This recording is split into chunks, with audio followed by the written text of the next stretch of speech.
just based on first glances, I think Fricker22 is a slight favorite in this race, but it really depends on how convoluted the seed is. And it looks like we do have early bombs, so even if we don't get bombs from the old man, we will see a check of the back of escape early. Yeah, it's always kind of a nice thing as a runner to get those 3 bombs or get an early bomb pack, not having to worry about that. There's been a couple of times where we've seen some runners struggle to find bombs, not able to do so, and having progression in those 3 chests in escape and having to find some time to go back. And the worst case, of course, is if you can't find the power glove and have to make the long way route. But we're going to take a look here and see that the bow is our item. We got a D. Awesome. Bow is actually one of the things that I'm most excited to see. I think bow is probably the best thing to find from the old man. Even better than a sword, because one of the things that we've been seeing a lot of late in the randomizer tournament has been extremely late bows. I've seen bows in really nasty spots. I've seen bows in Mimic Cave. I've even seen bows in Ganon's Tower before. So having that very early bow is going to be extremely nice. And the 300 rupees is going to make sure that our runners have bottle vendor money. And depending on how early we see a Moon Pearl, we may see a Zora check as well. Of course, they're going to also be able to purchase additional bombs when they hit the Kakariko Village. 3 bombs is not going to be enough to get them through the entire overworld checks that they are most likely going to want to do. We find a bottle there in the first chest here inside the escape, so that activates Sick Kid right off the bat. Always, again, another nice kind of pleasant surprise from the seed that's going to make that initial Kakariko check completable. Of course, they need to have the powder and the hammer for it to be fully done, but that would be maybe asking a little bit too much from a seed randomizer. And also the fact that it's green goo, that's going to make magic management in the early game a little bit less of a concern. Yeah, oftentimes you'll see runners pick up an early fire rod and be pressured into going into Skull Woods fairly early on in their Dark World routing, but not having half magic generally leaves them in a position where they have underpowered weapon, like maybe a fighter sword or perhaps even just the master sword, and they're not able to deal with Mothula as easily as they could if they could make use of all 8 shots of the fire rod. So the purple or the green goo is definitely going to help them out there. Here we are at Fricker's screen getting a look at the chest in Zelda's cell. Just a key, so I'm pretty sure she probably could have escaped if she wanted to. I don't know about that. The key doesn't fit. I'm sure she has a hairpin. So we're going to be heading all the way back up and going into the second half of Escape, which will be the sewers. We'll get our first look at a few more items. It's always nice to be able to complete the back of Escape. One of the things that I actually don't like seeing as a weapon from the old man, even more than bombs, I don't like seeing Fire Rod because it can make it very difficult to get a bomb drop to check the back of Escape. Yeah, you have to sometimes get very lucky on that one snake room where you can use 1 Fire Rod shot and perhaps hit 5 or 6 snakes. That being said, every shot, since you only have 8 on a full pack of magic, is critical. So fortunately with the bow, we've got plenty of arrows, and in this particular case, runners don't need to worry about. And Fricker22's prowess with the no major glitches and other vanilla speedrun categories is showing, already being about a room and a half ahead of Strizer. And making use of some pumping there. That's one thing that you don't see a whole lot of runners do. It normally doesn't matter too terribly much in Randomizer, but if you know how to do it from playing vanilla, it can still save quite a bit of time over the course of a run. Yep, and we're going to get a look here really quick at the next chest in the escape sequence, and it is the map, which tells us that the Sanctuary chest and all 3 items in the back of Escape are live.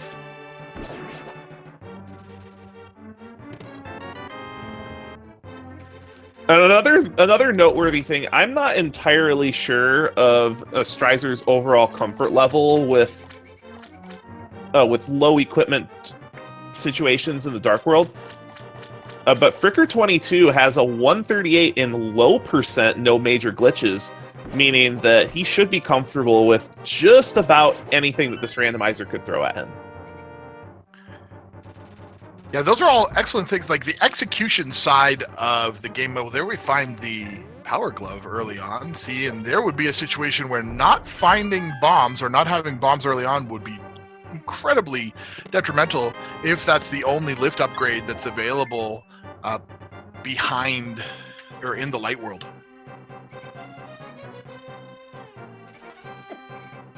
But as I was saying, all of these little execution strategies that certain players have really do play a large role in their ability to take care of and efficiently move through certain sequences of the game. Of course, with Randomizer, you never know what you're going to get, and sometimes you'll be moving back and forth across the same areas of the game 2, 3, or 4 times, and that really can be a great equalizer.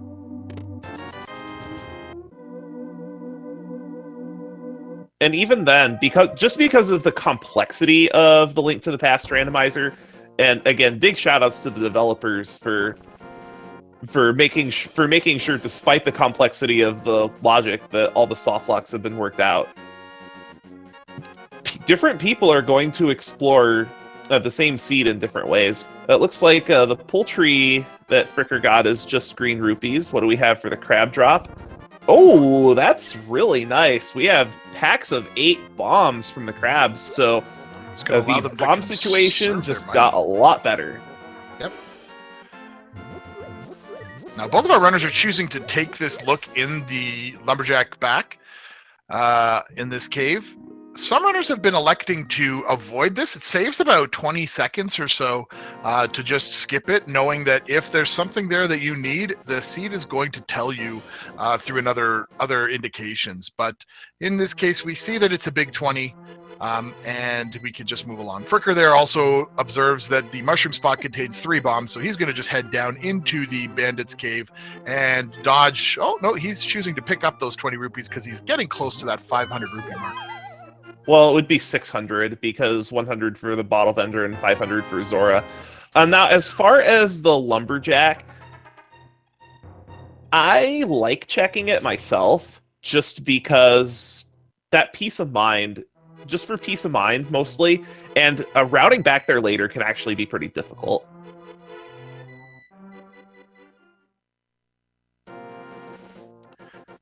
So now we're into the large number of checks that we're going to get inside Kakariko Village. First place Fricker is going to head into Blind's hut. Show us the 5 items here.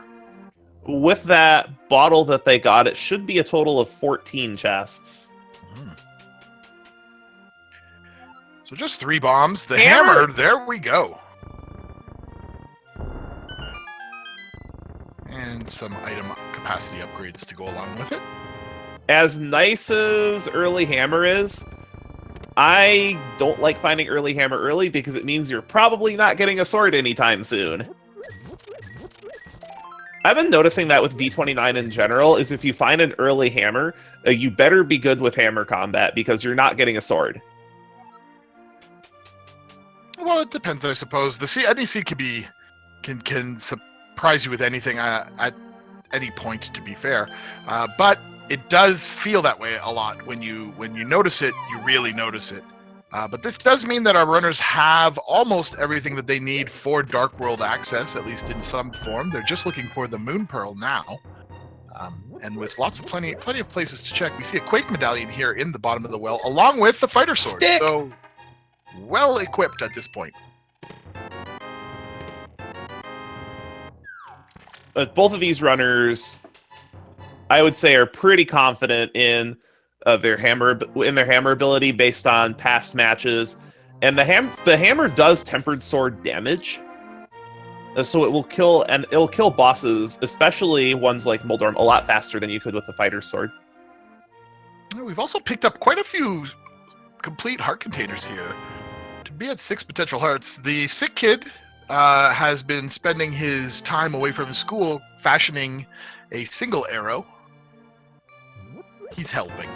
And we have a Moon Pearl in the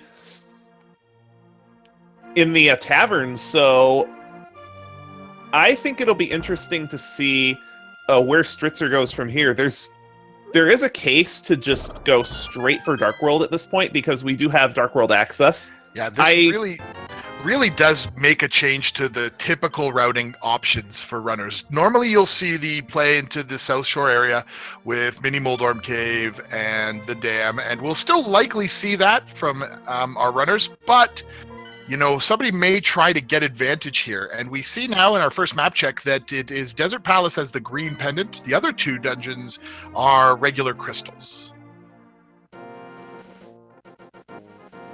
Now, Desert's green pendant is going to gravitate some runners towards perhaps going towards a desert as soon as we have access to it via either the book or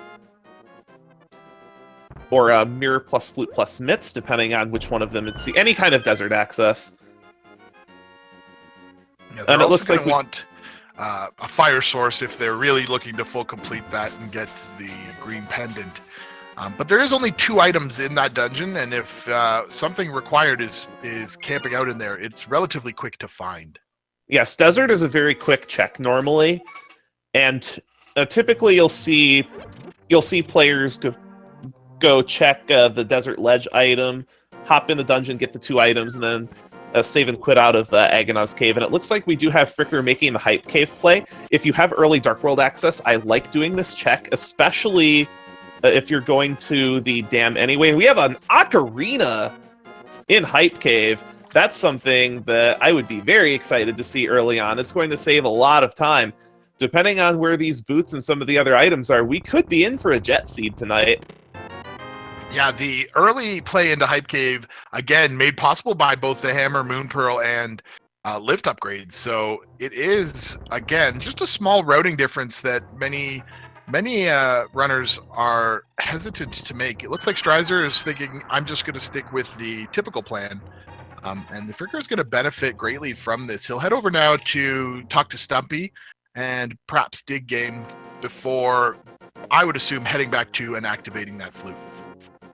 This actually makes a lot of sense, because without Mitts, it can be very difficult to get back to Village of Outcasts. Yeah, he's unable to do so from the southern route. So this could perhaps be some considerations to the future where he would maybe, since he has the flute, he could be just thinking long term with being able to flute the purple chest straight to Warp Point 7, rather than just trying to do everything around the horn. Now we get our look in Mini Moldorm Cave, finding just some pieces of heart, and rupees, and the blue mail. It wasn't completely without value. And we have a good quantity of hearts, a blue mail, and a hammer. I would not be afraid of dungeons at all at this point. Just about any crystal dungeon you can get into at this point, I would just dive it. Yep, I would be. We haven't seen a Dark World check yet, but I would be anticipating that both of our runners are going to head and full clear Thieves Town as their first, as long as it's a crystal.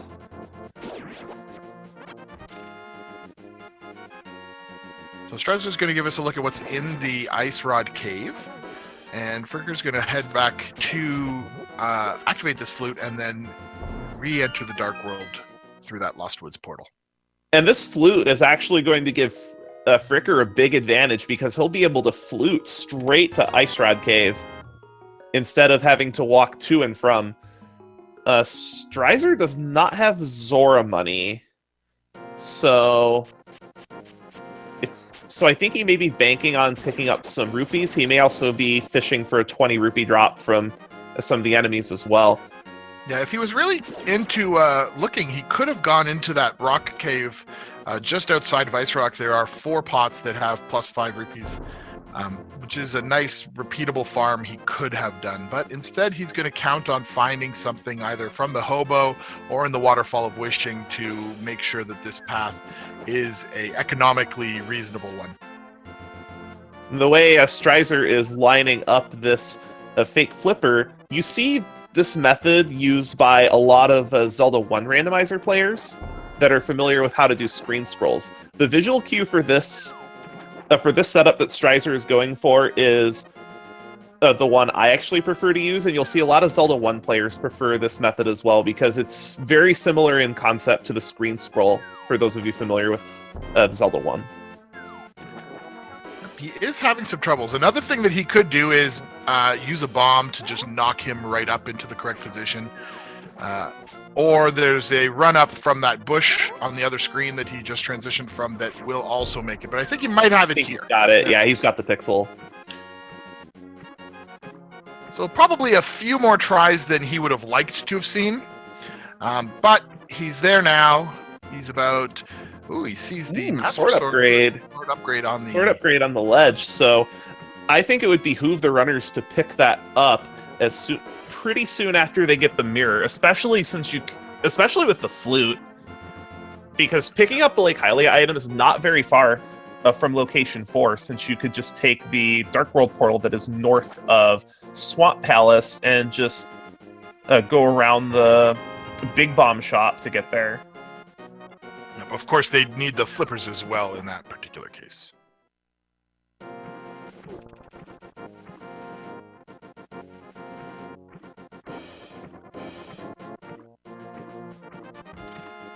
So I think what would be interesting is, since we have a bow and a hammer, if we go to the Dark World and take a look at what the crystals and pendants are there, I would not be surprised to see, if Pod is a crystal, to see runners make an early play on Pod and Eastern Palace, since they can be comboed together very, very early in the seed. And Strizer looks like he's going all in on Zora, really hoping to get that 20 or 50 rupee drop. Yeah, now, Fricker heard what you were saying, but looks like he's going to go the natural path to the Eastern Palace entrance. That's very interesting, especially with that flute. You could just flute to 5, and then... Oh, he doesn't have a mirror. That might be one of the reasons why. See, they're one step ahead of us. That's why I'm commentating, not playing. So he finds 20 rupees, a little piece of heart, and 100 more rupees here Zora money. In the back of Saharshal's hut. Strizer didn't have the 500 necessary to speak to King Zora, so he saw that the ledge had nothing of value and save and quit it out. He's going to go back there when he next has an opportunity to do so, probably not till after the flippers. I would say probably the next opportunity he'll have is Catfish. One of the reasons why you'll see runners not make early Zora checks is because if you've already cleared out Zora, then routing Catfish can be extremely difficult. Yeah, it feels a little out of the way. If you have the boots, it's not too bad to run up from Eastern Palace, taking the pyramid checks as well along the way, but it is always kind of a out of the way spot to make a check at. So Fricker gives us our first look in the Eastern Palace, grabs the map out of the first chest. So I think the two biggest things we're looking for at this point are either mirror or hookshot.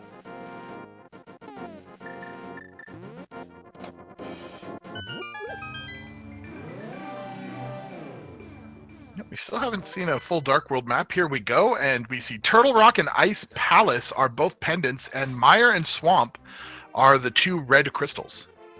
Ooh, with Ice and Turtle Rock being pendants, this could wind up being a very quick seed.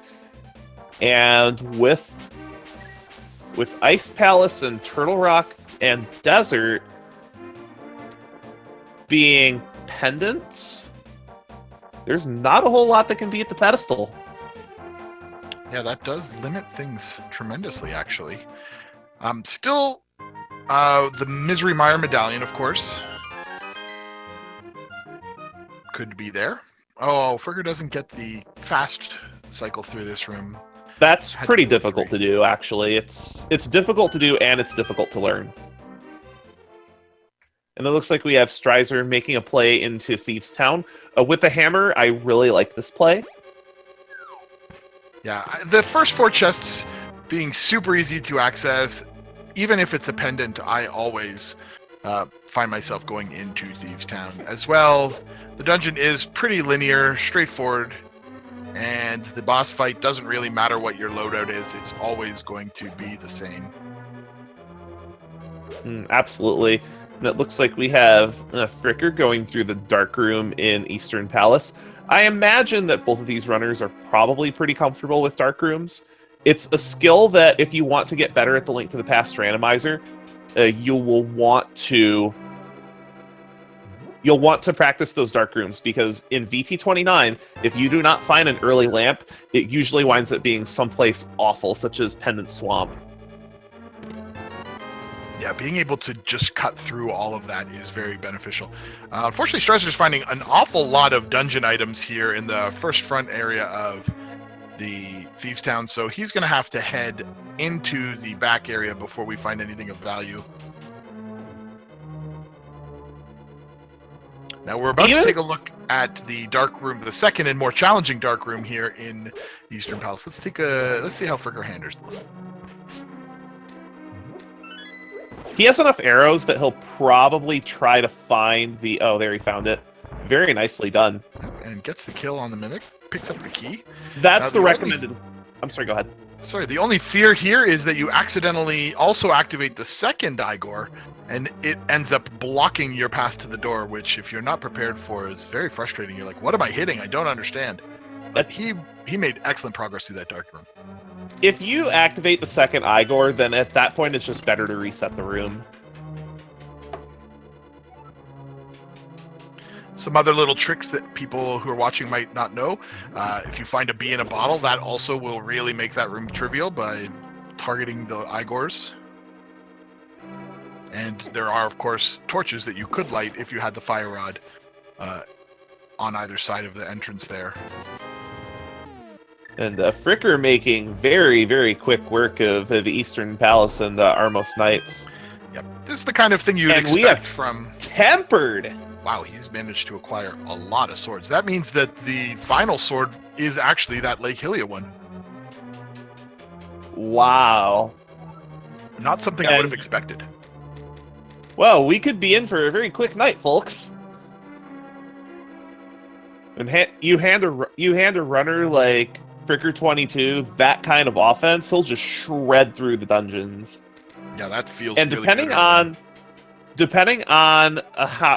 because we have a Pendant Ice Palace, we may not even see Fricker pick up the Butter Sword. Yeah, at this point, that is only the kind of place you'd really look at if you happened to be going right past it. Runners at this level and in most randomizer situations are very happy to have the Tempered Sword. The Butter Sword, well, nice, is really not necessary and doesn't really make the game easier to complete. I wouldn't expect any of them to be going out of their way for it. It just, even on the Ganon fight, Butter Sword versus Tempered just doesn't save enough time to be worth grabbing. Yeah, it's one of those, if you have it, well, that's great, but any amount of time going to pick it up is just almost seen as a waste. A lot of hearts on Strizer's side, too. Yeah, he's been collecting quite a bit of love here in Thieves Town. He's on his way to the blind fight now. 2 sword upgrades in the EP was practically unheard of. It looks to me that Fricker is going to be heading down to Thieves Town at this point. Gets himself a maps check, sees what's what. He might change his direction and go look in Skullwoods, but without a fire rod, he can't get to the back half, and some runners prefer to go there only when they can complete it. Others kind of, and V29 has sort of done this to a lot of players, figure that one of those first 2 items will be in the front half and it will be necessary, so we'll see his choice. The front half of Skullwoods is a pretty quick check. But I think what Fricker will end up doing is, after clearing out Thieves Town, I would not be surprised to see him make a beeline for a place like Pod. Yeah, just looking at what we see that Strizer has acquired through Thieves Town is not very much. We didn't get any items of noteworthiness throughout this dungeon. It does mean that there's very limited locations. Finds another bottle here in the C-shaped house. The blue bottle is always great to find, but without any additional progression items from Thieves Town, really their only chances here are something of value in that front half of Skull Woods, or perhaps they have an opportunity to find something in the first under the cave area on Death Mountain, at least within logic. Bombo's here in the brewery. And there is, of course, Hype Cave still for Strizer, so hopefully he'll be making his way in that direction. It looks like that's where he's going now. And then once he gets that flute, then he'll activate it immediately, and I would not be surprised to see both him and Fricker when they're done with their current excursions to head over to Pod. Yeah, it's a crystal dungeon. It's a crystal dungeon. It's 5 items. You don't have access to any other dungeons right now, and you have to complete it eventually. You're equipped pretty well. Yep, and like you say, the dark rooms are not too difficult in Palace of Darkness, despite its name. And learning the dark maze is easily the hardest part of doing Lampless Pod. Yes, but it's not particularly dangerous. You can see the fireballs, so getting hurt through it is not the worst part. It's just kind of getting stuck somewhere. And the other difficult area is that turtle room. Again, it can be a challenge, and it can slow you down a little bit. But by and large, you just spam your hammer, and you'll eventually get through it. And with tempered, it makes the turtle room really easy. Mm-hmm. These runners don't help it, but another thing that can be extremely helpful in dark rooms in general in this game is ether.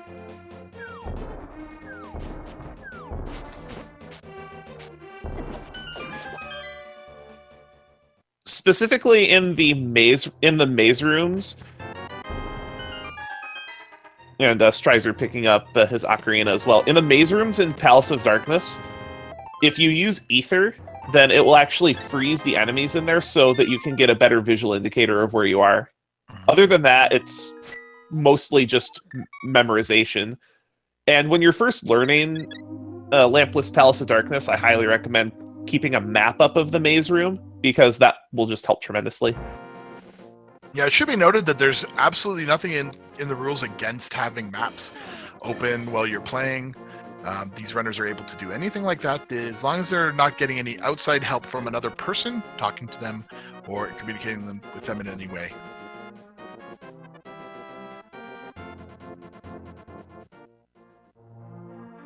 So Strizer's about to play the flute for the swag duck.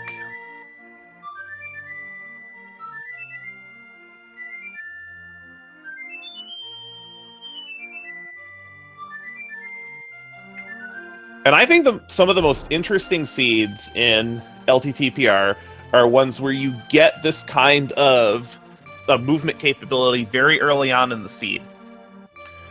Another area that we have not yet seen, and we mentioned a little bit ago, is that desert area has Agana's Cave, a Sphere 1 location that could potentially contain any number of progression items. Not sure that it's going to have something this particular seed, but it will be interesting to see if it does when a runner gets there. It looks like Strizer is making the Eastern Palace play, and I would not be surprised to see Palace of Darkness afterward. The only other real play there is, I think, is Death Mountain. Yeah, they do have access through the... well, until they find the mirror or the hook shot, they can rescue the old man, which is a sequence break, as it requires a dark room, and they can take a look at what's under Spectacle Rock.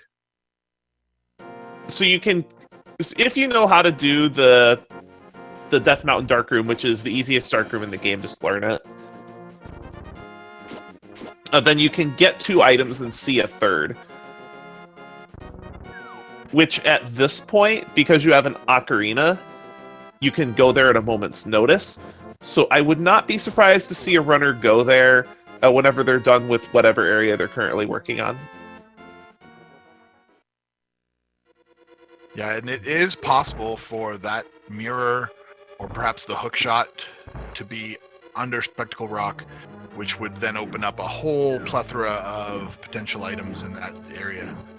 Ooh, that would be very trolly. Error72 pointing out in chat that although it is not in the logic right now, a Spike Cave is clearable.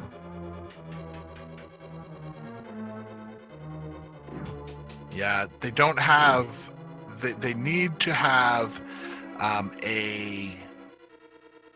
Do they need the golden lift for it, or do No. they just need the regular lift? Yeah, you just need the regular lift upgrade, and you need by logic one of the 2 invincibility items.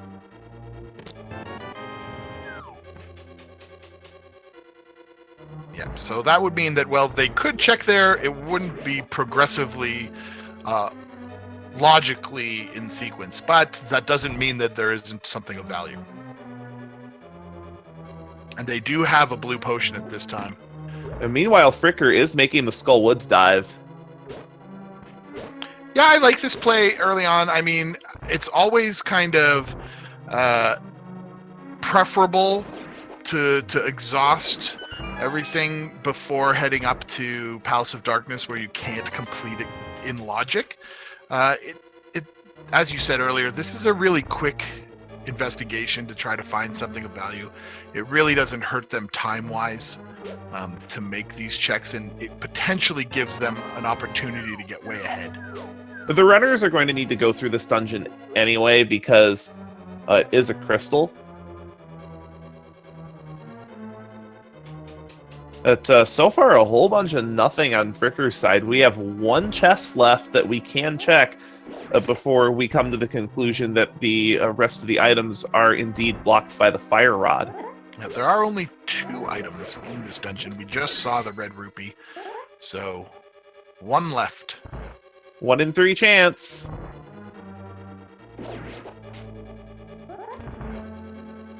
The Gibdos here are going to be obnoxious, but excellent maneuvering there to keep them out of his way.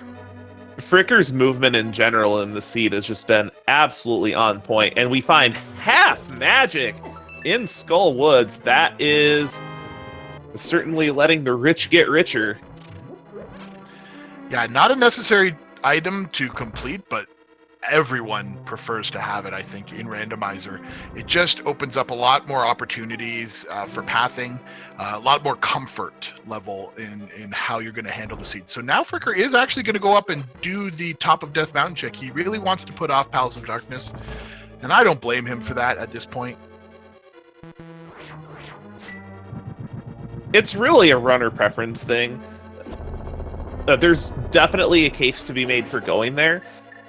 So Strizer throws off the happy face there with the Bombos medallion to kill those bats. He's looking for the Igor. The big argument for going to Death Mountain right now is that this was available earlier in the logic. The way the logic has been since version 28 is the earlier that you find an item in terms of the number of spheres it's locked behind. Oh, wow! So that was a logic break. It should be noted that that is technically a logic break, but what a sequence break to get. Finding the mirror at this point is tremendously beneficial for Fricker22. Wait a minute. The old man had the mirror? V-Torp! It's not even rando anymore. We see a big 20 up on top of Spectacle Rock and a fighter shield there underneath it. So now the question is, where is this lantern? Yeah, we know there's not a good chance, unless the hookshot is available somewhere else, that he's not going to find it up here in the Tower of Hera. but just completing this dungeon, as long as it's not basement locked, is definitely valuable. I'm starting to think that we might find that lantern in, say, somewhere in Pod, like Vanilla Big Key or Harmless Hellway. Mm-hmm. Now, we just saw the key there in the first item and map, which means that Tower of Hera is completely out of logic for us. We can't go any further. Strizer's going to go ahead and take a look at the desert ledge and then make its way over to Agina's cave, another item location that is sometimes difficult for runners to find a time to route, and we'll see if this pays off for him. We could very well see a lantern here as well. Yep, but the other big benefit to finding or to grabbing that mirror is we now have access. We see an ice rod up on top of the floating island. With Turtle Rock not a crystal, that is a low priority grab, but if we do feel the need to go up here, I'm sure it's good to know where it's located. Because that ice rod blocks off precisely one item location. So we take the long walk down Spiral Cave. Without the boots, it just feels awful. Agonist Cave provided us with absolutely nothing. And Strizer's going to give us our Palace of Darkness check. This, I believe, is where the race is going to turn one way or another. If Strizer finds something big in Palace of Darkness... somebody in chat is asking, is the lamp possible to be on PED, Axis of Anarchy? Unfortunately, in this particular seed, no. Turtle Rock having dark rooms, and it being a PED pendant dungeon would break that out of the logic.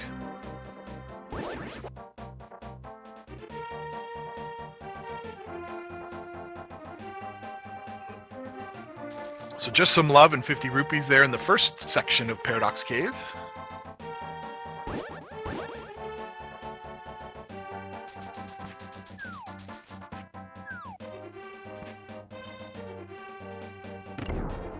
Let's watch intently as we check these next 5 chests. We get 3 more bombs, another full heart container, 300 more rupees. All the money in Death Mountain.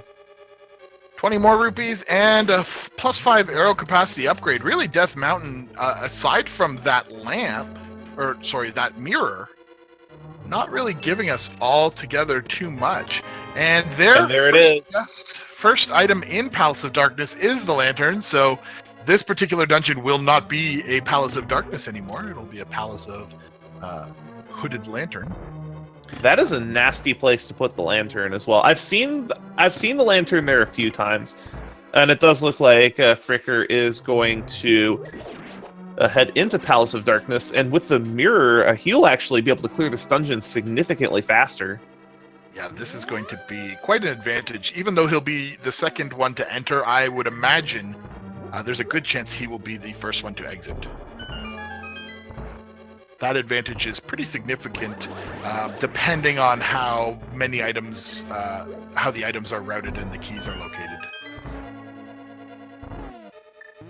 It's always going to be advantageous, but just how much is potentially a little bit different. Because I know in the vanilla game, you use, even in vanilla, you use the mirror in Palace of Darkness several times. I want to say 3? Yeah, it's going to be a tremendous upgrade, or a tremendous help for him.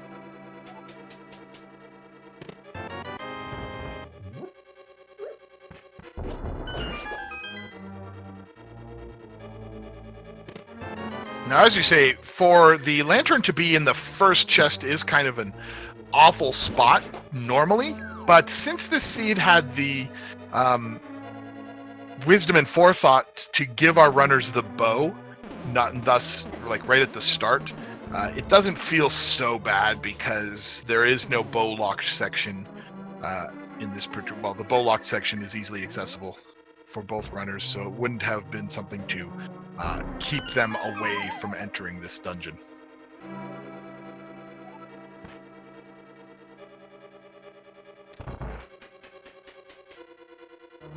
So we're only 40 minutes in, and both of our runners are already working on their 3rd crystal. And the rest of the The rest of the crystal dungeons are pretty quick. I think the big things we're looking for, we still need desert access, which at this point would be most likely through a gold glove. We're looking for fire rod, we're looking for hook shot, and we're looking for flips and red cane. Yeah, that is really all we absolutely need at this point. We actually don't even need desert access. It is a green pendant. And we haven't seen anything in there that is necessary. We may already have the medallion. There's a 66% chance that we have the medallion necessary for Misery Mire. So it looks like we want the gloves, the fire rod for Skullwoods, and the cane of Samaria at this point. The hookshot as well is required for Swamp Palace and Ganon's Tower as well. So. And there's the hookshot, so we're getting closer and closer.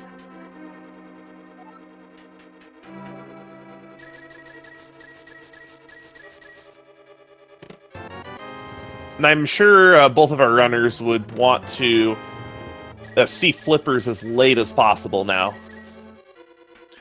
Yeah, being able to go mode Swamp Palace is just so nice. But when you're not in go mode, even though full clearing Swamp Palace takes a long time, it's so lucrative. Yeah, it does have quite a few item locations.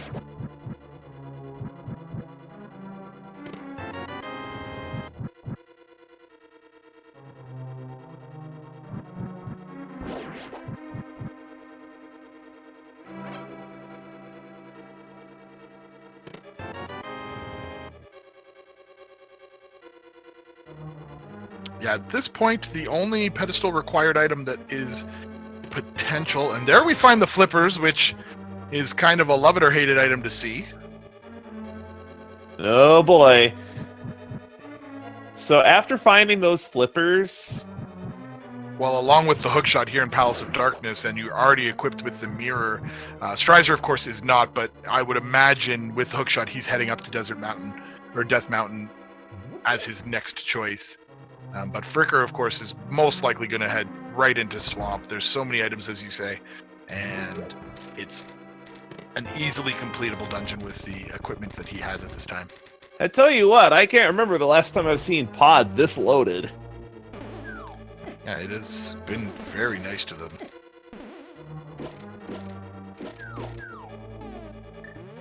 So I would not be surprised to see a play on Swamp Palace. Just because when you're missing multiple... I find when you're missing multiple go mode items, your priority is still volume. But if you're just missing one go mode item, then I think you want to avoid Swamp.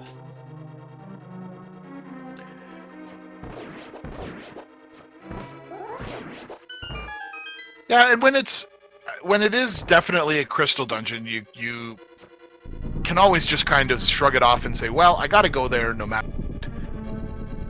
Yes, it's about, without the boots, it's about 3.5 minutes extra to go down the left side. With boots, it's closer to 2. A route that we've been seeing from runners from Swamp Palace recently has been to clear everything except the 2 chests on the left side and see how many items you're leaving behind. We've seen a lot of runners leave the west side of Swamp Palace behind if it's just 1 item, but if it's 2 items, you have to check it. Yeah. So with the Tempered Sword here and the Light Source, Turtle Room is so easy. Another note that has been brought up in chat is we still don't have any boots. Yep, and well, boots in this particular dungeon, or in this particular seed setup, may not be required. As long as we don't have a key on, the big key is not on Ganon's Tower's torch.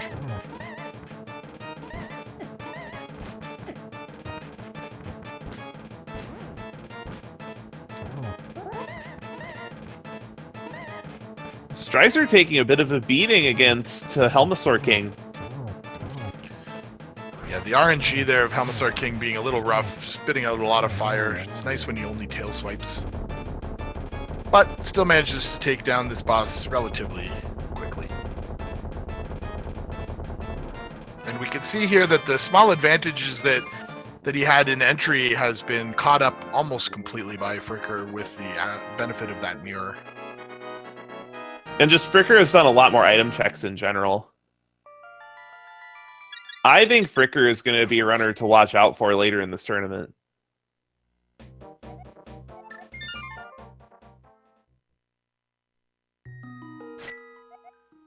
He certainly has the advantage at this point in the game.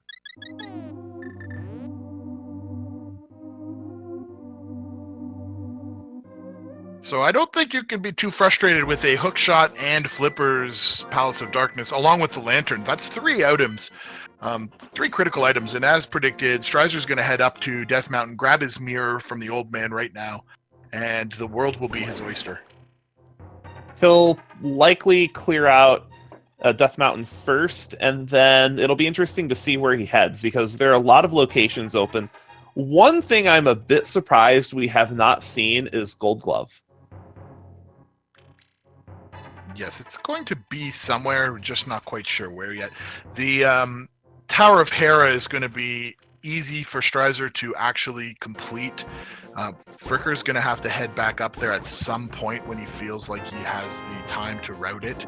Looks like he's mirroring up here now to do it, so any advantage that he had by already checking this is going to potentially fall off a little bit. He, of course, still won't have to check the east side of Death Mountain, but that is a fairly quick set of checks for these runners, so I don't blame him for making the choice, but since he's slightly behind just in the entry point, well, of course he does not have to check this cave, so we're going to be about even at this point.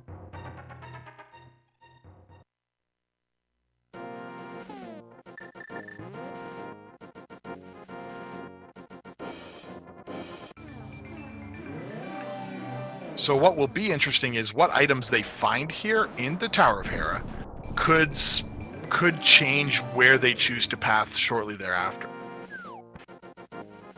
Fricker's going to be able to go right to the basement since he knows that that's where he needs to head. I think the runners at this point want to see more than anything is Gold Glove.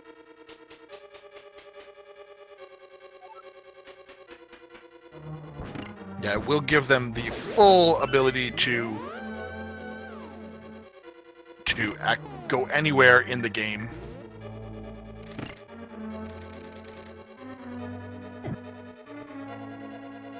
And check any item except for a couple of boots locked locations.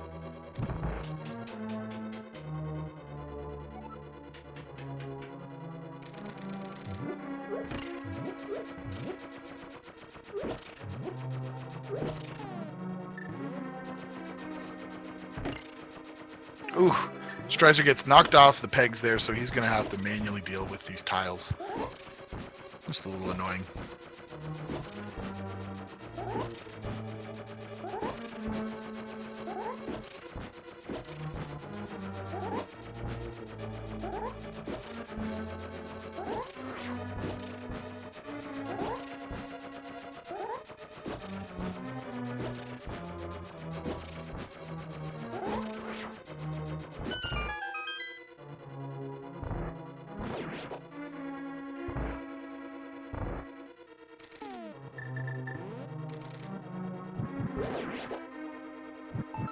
So at this point, yeah, it's really just Mitz and Kane from tentative go mode. Boots would secure that. Oh, and Fire Rod.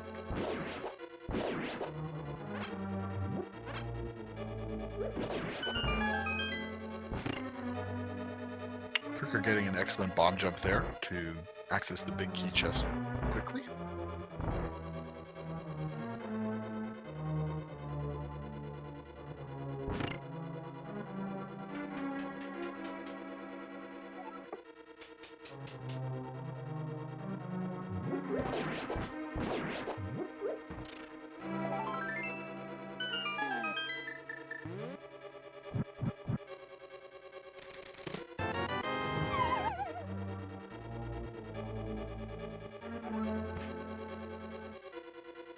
And Troll Dorm goes down without too much of a difficulty. We pick up just a single green rupee, so nothing of tremendous value here as well. Tower of Hera for Fricker. Leads me to believe that Swamp is pretty much his next definite path coming out of this dungeon.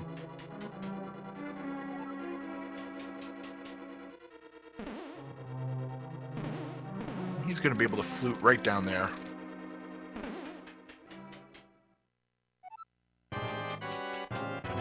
Instead, he's going to go ahead and perhaps take a look up to Zora. He hasn't done the Zora check yet. Oh no, he's going to go, yeah, he has to get a look at Vanilla Island here. Lake Hylia Island. Sees that it's the Butter Sword, goes up to see what Hobo's got. Strizer, on the other hand, has to go and do the Death Mountain checks. Now, it'll be very interesting to see what Zora has, because Strizer, well, he did check using fake flippers, has made all of these checks that we're seeing Fricker make. He did not have the 500 rupees to buy that information out of King Zora. So if that is something of intense value, it could be a significant advantage added on to where Fricker stands in this matchup at this time.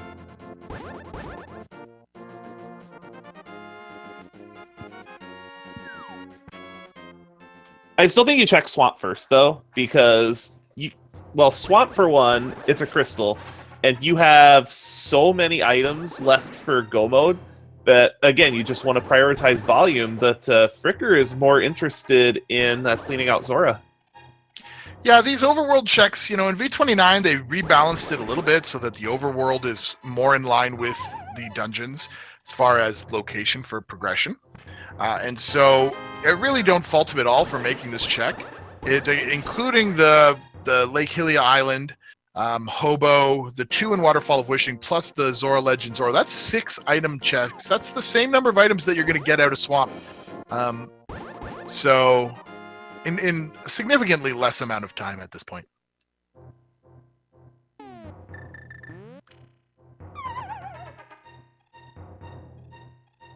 And this will be our biggest piece of information that we know that Strizer doesn't have.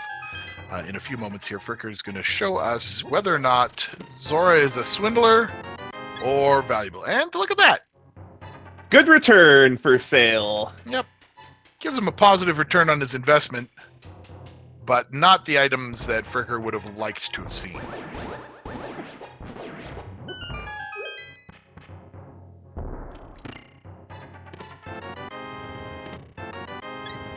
And it does look like Fricker is headed straight for Swamp.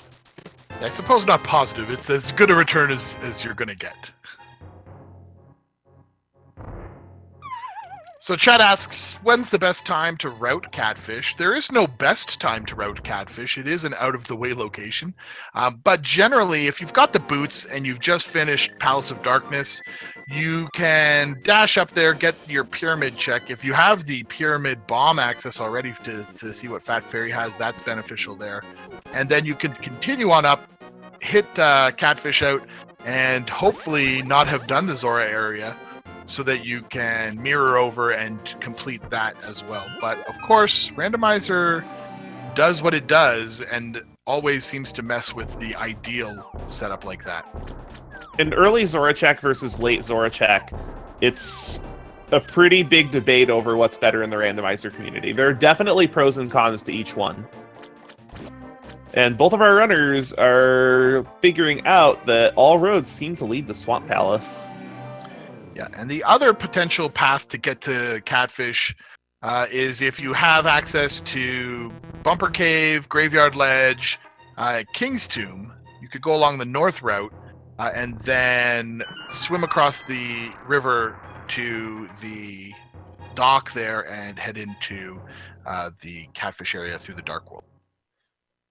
Yes, and that's the only time you can really check Catfish, if you're in the camp of check Zora early. The reason why there's so many people that like checking Zora early is it tends to be available extremely early on in seeds, by the logic at least. You may not have the rupees, but it tends to be available very early.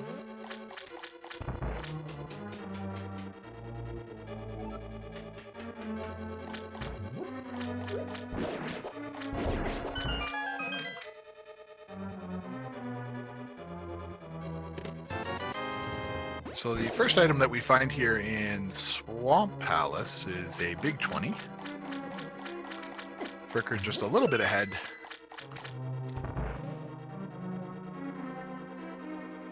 The other routing change that we've seen with the advent of this tournament has been where you check every chest except for the 2 west side, and then actually, if you need to, check the 2 west side chests after defeating the boss.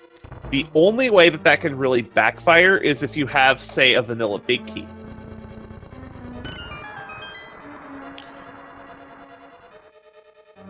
Yeah, the left side it's a significant time delay. So Fricker just finding the big key here, I imagine he's going to head right on up and go into the back. If he's keeping an item count, he may not have to check those left side chests, which is, as you say, a significant time save for him. Of course, it may not turn out to be the case. Now, the real question will be if he finds something progression, like the fire rod, for instance, in this half. If he chooses to leave and head right to, say, Skull Woods to finish off that dungeon, knowing that there's still an item there, I believe, as well. Or a lift upgrade as well. He might think, oh, well, that's calling Misery Mire and all those checks. Again, it depends on how many items are left in the back. If there are 2 items left in the back, and we actually have confirmation that there are 2 items left in the back, we'll probably see him make those checks. Because we just had map and compass in the basement of Swamp, so we do have 2 items left in the left side, and I imagine that Fricker is probably going to check those items. Yep, Strizer's actually going right to them, so we'll see. We'll have some foreknowledge if they are important in a few moments. But he will actually in the end wind up getting punished for this decision, just because of the positioning of the map and compass. Because the advantage to doing the late left side is that once you get those 2 chests in the back, you can mirror back. But if you do them early, like what Strizer is doing, you have to walk all the way there and all the way back.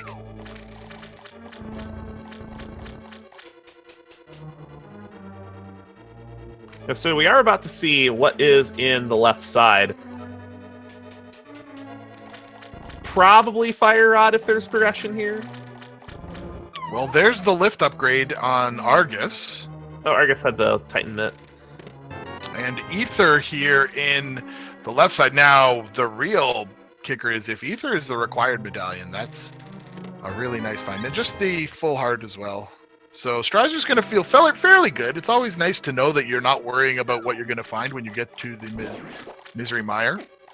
No, he's going back in. Yeah, it makes sense for him at this point with 2 items left. And so both of the runners are going to actually be in the exact same positioning as well.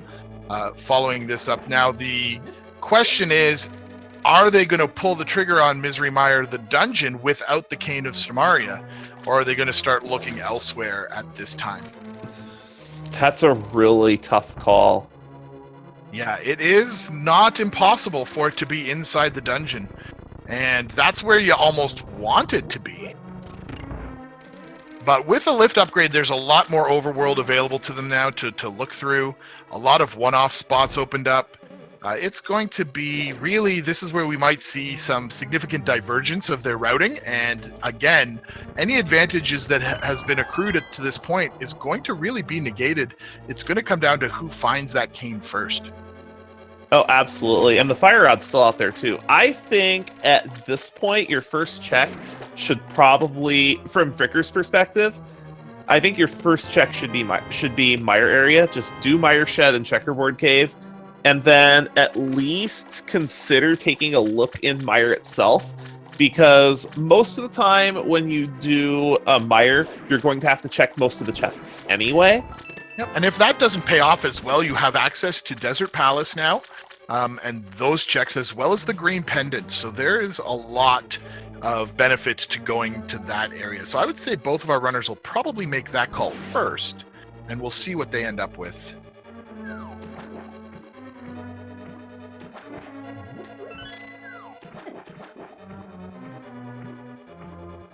I would say another good option is, since you have mitts, you can go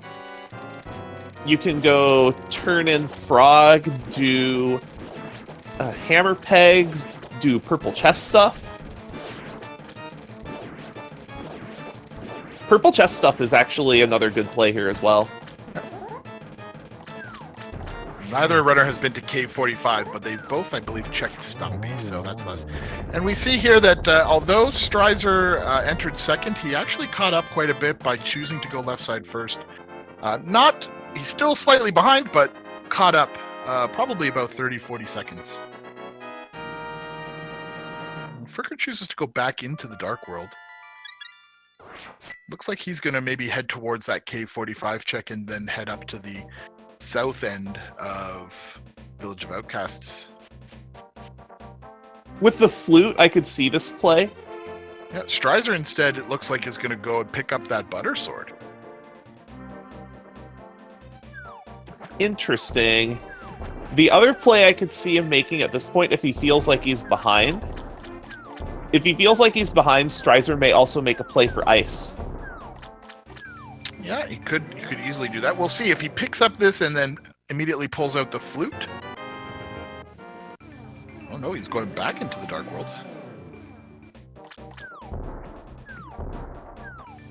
And yeah, he's going to head to ice. I would assume. This is a very bold call. Or not. He just, for some reason, decided to flute over here instead of from the island he was just at. That's very interesting. Yeah, now he has Dark Death Mountain as an option, so that's where he's going to go. With Hookshot Cave, that's a lot of item checks as well. That's 6 items that he can access. Spike Cave is still a sequence break, but he has more than enough hearts and that blue potion in the bank to be able to access the chest there. And meanwhile, it does look like Fricker is checking Mire Shed.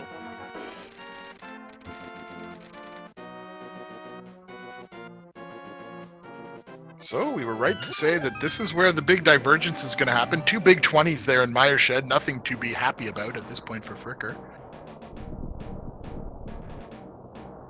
I see that he'll head over to the Checkerboard Cave next. Now, if I were Strizer, I don't know if I'd want to, but since he knows that the ice rod is there and he's going to be heading into the Hookshot Cave, I think you probably just pick it up on the off chance that you will have to go into Turtle Rock at this point. Nothing in Checkerboard Cave, so it looks like... Is Fricker going to make the Mire play? It looks like it. He might actually head to Desert Palace first, just to get those checks out of the way. In the unlikely event. Nope, he's going to head to... No, he's going into Mire. There's no real good play that I see right now. And this will happen towards the end of Seeds, where you're faced with a bunch of plays that are, do I make this bad play, or do I make this bad play, or do I make this bad play? Oh, and there's Strizer the finding the Fire Fire Rod, so that's one more item that's required for Go Mode.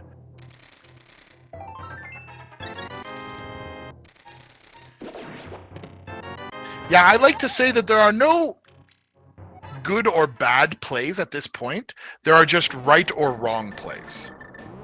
Right?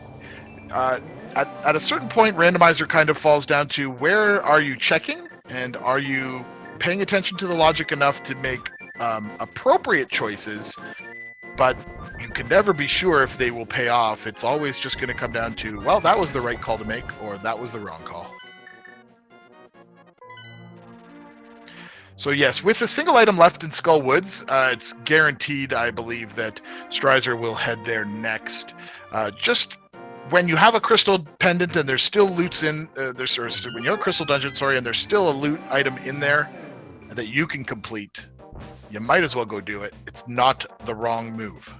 And since we have found Fire Rod, that does mean, I believe, that unless the big key in Ganon's Tower is on the torch, there can't be anything important in Turtle Rock. Yeah, the boots really will be a big question mark here. So it's really just, where is this red cane? And the red cane can be something extremely troublesome to find. There are very few restrictions on where it can be.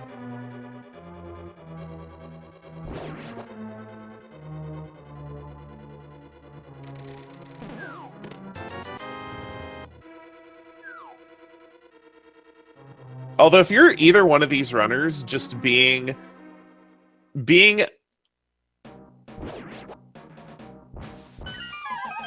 one or two items away from go mode at this point, you've got to feel like you're in decent shape. Mm-hmm.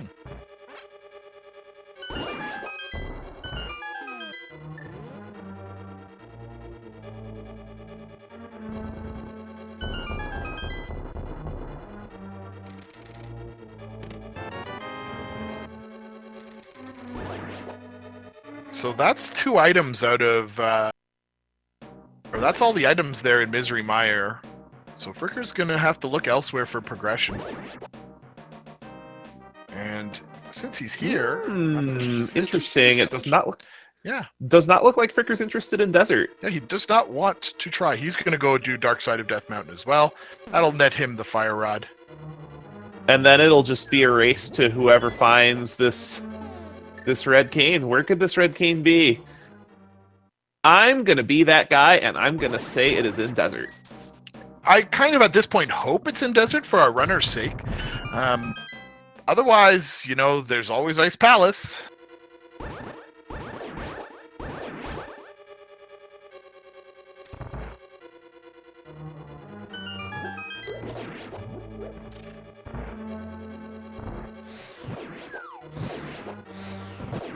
Of course, there's plenty of overworld checks as well.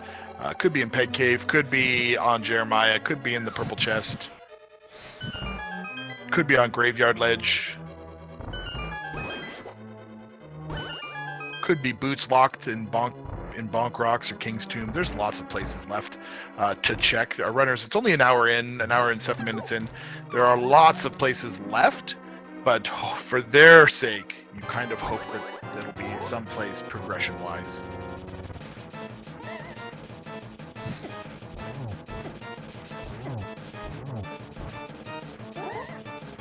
Mothula not treating Strizer very kindly whatsoever. It's one of my biggest issues with fighting Mothula is when the silly bug just never gets out of the corner. Strizer does take down Mothula as Fricker picks up the Fire Rod.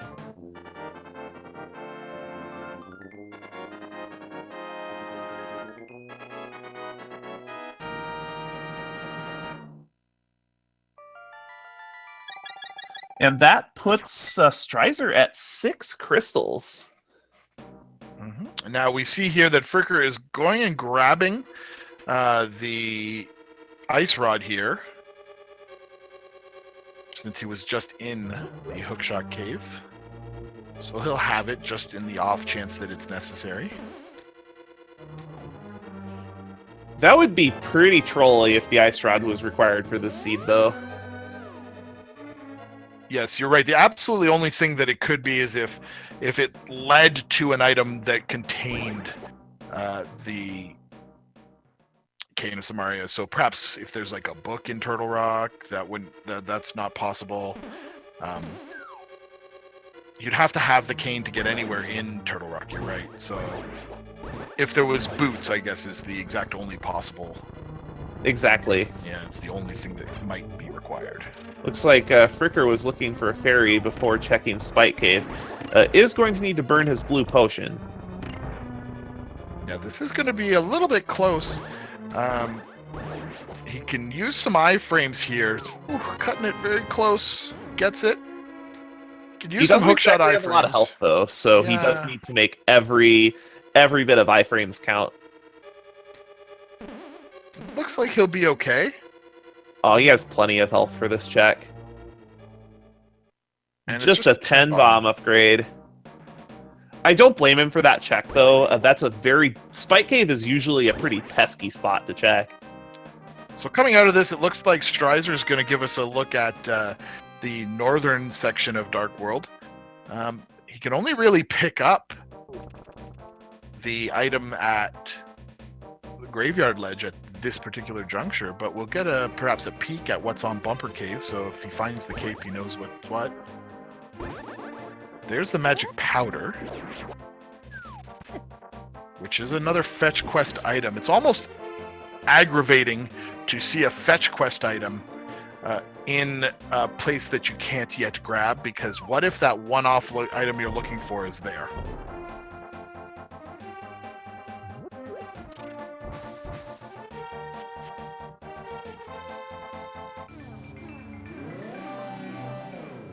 Of note, King's Tomb cannot actually be checked right now because we don't have boots.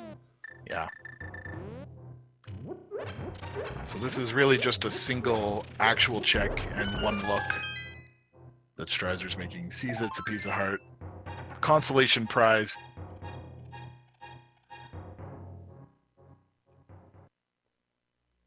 I'm a little curious that the Strizer is continuing to pick up hearts at this point. The only reason I can see why you would want another heart at this point, at this stage in the game, is because with Blue Mail, a 16th heart would give him another hit against Ganon. So he's making the pathing over to Catfish now, which is another unchecked location. We also have, he could also make a run down to Pyramid Fairy, or the Pyramid Ledge. Pyramid Fairy's locked behind Misery Mire still. Yes, it could be there, but this is the best opportunity that you'll have left to check Catfish, so this is a good check by Strizer.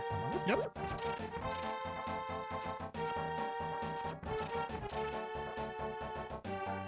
It just goes to show you that Graveyard Ledge is as close as he's ever going to likely be in the near future to this particular out-of-the-way location.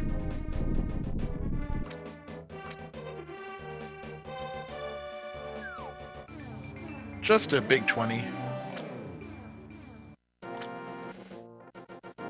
And Strizer hasn't made the 500-300 deal at Zora yet. No, he has not. So...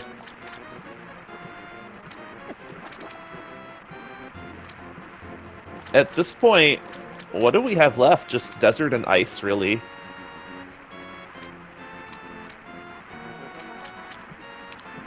And the southern route with Jeremiah, K45, Purple Lunchbox. True, purple chest stuff. Pyramid check. And Fricker might be giving us that check right now.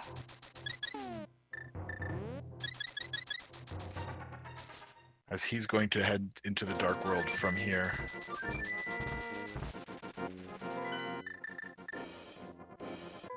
And heading there. Coming to the same conclusion. Oh, or no, not. He's actually activating his flute out. To? He's going elsewhere. Desert, maybe? Oh, he's going to desert. He hasn't done these particular checks yet.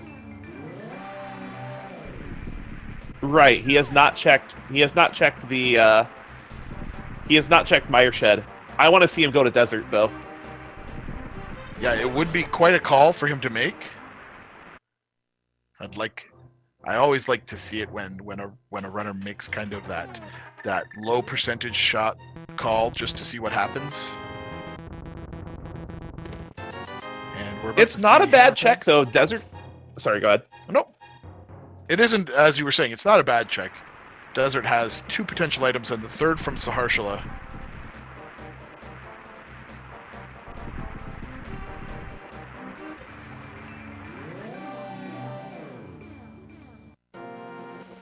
If I were to be one of these runners and had to go into a pendant dungeon, desert would for sure be the call I would make.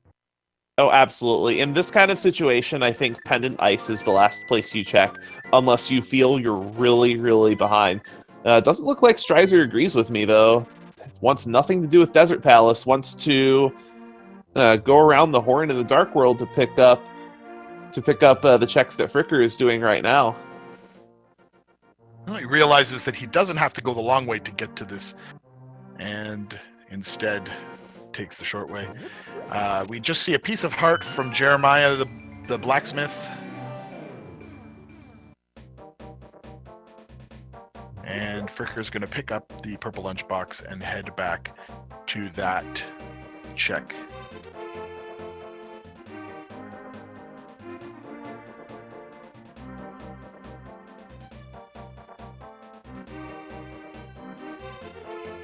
It's interesting to see that both of the runners are following that kind of thought process of last thing I do is go into a pendant dungeon.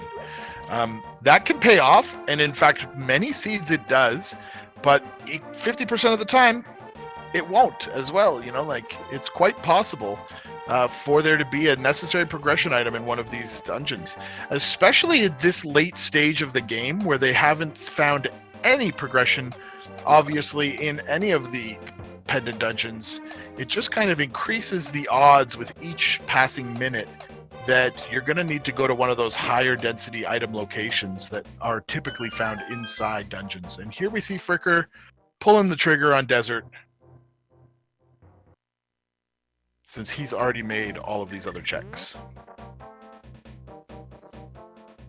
There's definitely an argument against going to Desert because you don't have boots. But if there is something required on the torch, it's usually a pretty quick check, and then you have the knowledge. Oh, look at that. Big key on the torch. Big key on the torch. Now, that doesn't mean that the boots aren't in Desert, because they certainly could be. Well, there's either boots or a small key, or there's nothing here. Yep. Here we go. Small key, that opens up two more locations, rather.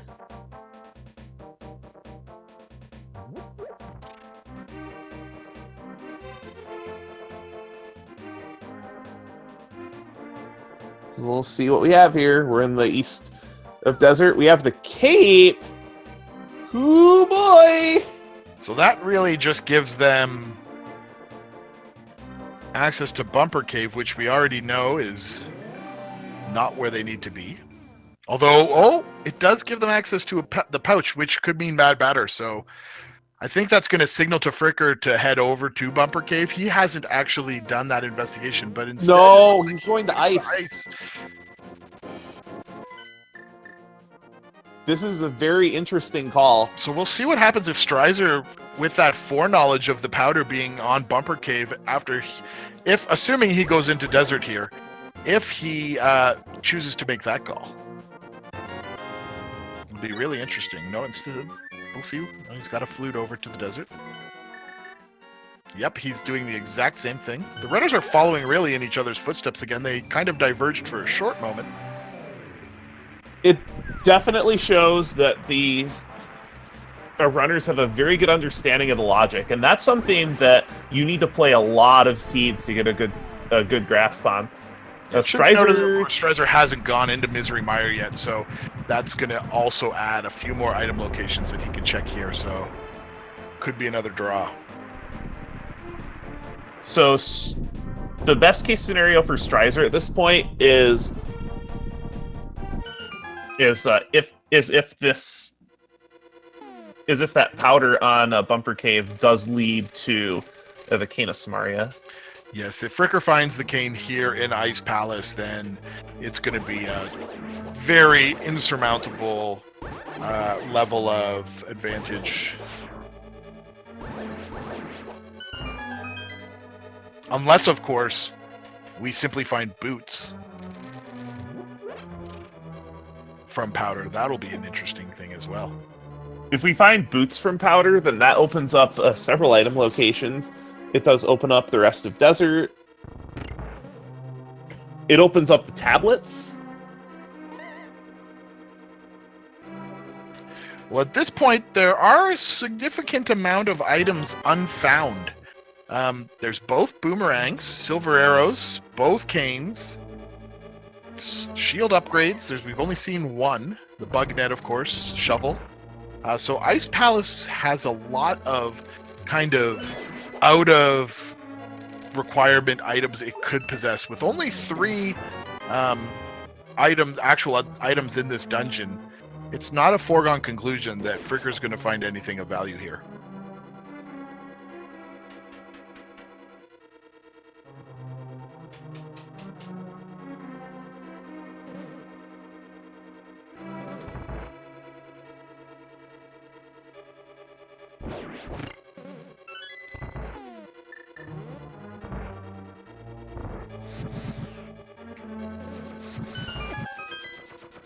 And this is really what makes Link to the Past Randomizer exciting, is just the hunt for that last item that you need.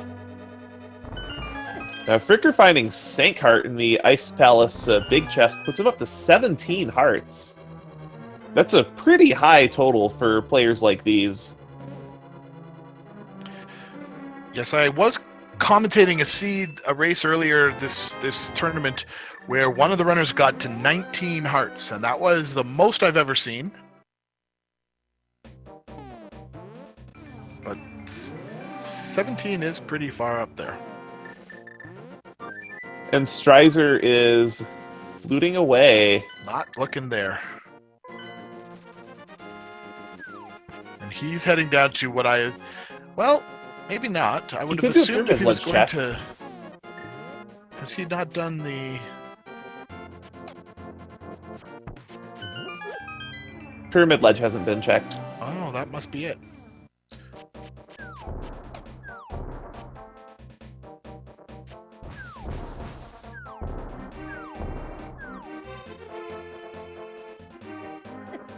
That's exactly where he's headed.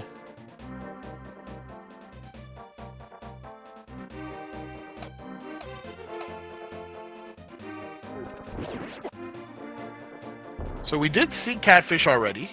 So in chat somebody is suggesting Catfish has it. It does not. It was a big 20. This is an unknown check to us. We don't know what's in Pyramid yet, so this will be the first time we see it.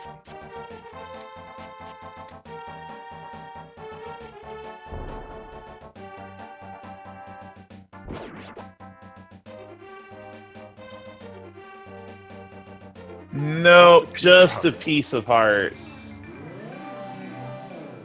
I tell you what, though, this bumper cave is getting more and more suspicious. Well, there it is. In Ice Palace, the correct call was the Cane of Samaria. So Fricker has now achieved go mode.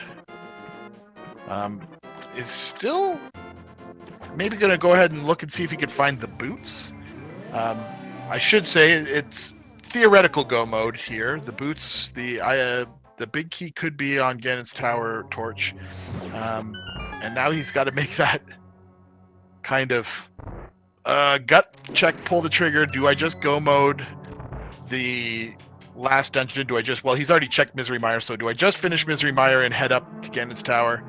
I believe that this is the right call in this circumstances. You can't count on a 1 in 22 chance of the big key being blocking you at this point. Exactly, and there's actually a pretty good chance that even if you need the boots, with the number of chests that are in Ganon's Tower, they could very well, even if it is required that you need to pick up the boots, they could very well be in GT. Absolutely.